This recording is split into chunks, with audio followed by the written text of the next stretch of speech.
and Mr. Kapog.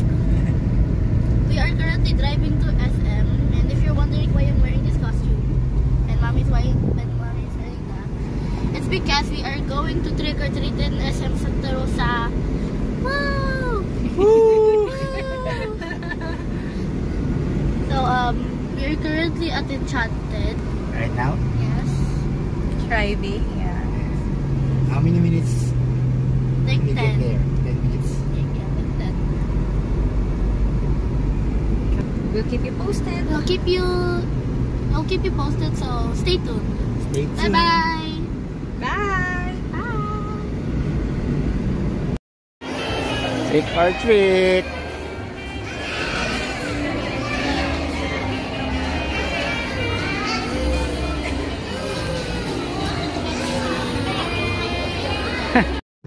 Hello mga kapogs, this is Kapog Jr. again, and we just finished the Halloween.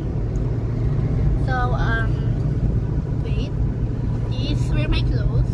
They are in my basket. I cannot take them out because that would like make a mess. No, it's okay lang. But You can take it out.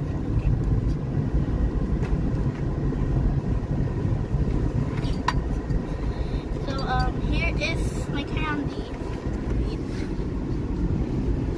We're going to eat Here that. is my candy. Yeah, there's a lot. I don't think it will take like either a month or a day. A day? Actually, no, 2 days. 2 days only? Because Kuya. So, that's it. That's my Halloween journey. How was your experience? It was very good. Well, what can you say? I had to socialize. So, I am very happy I had to socialize, sadly. Sadly, so, Social Yeah. Sunday. happy Halloween! Bye! Bye! Thank you for watching! Thank you for watching. Stay tuned for more videos. Bye.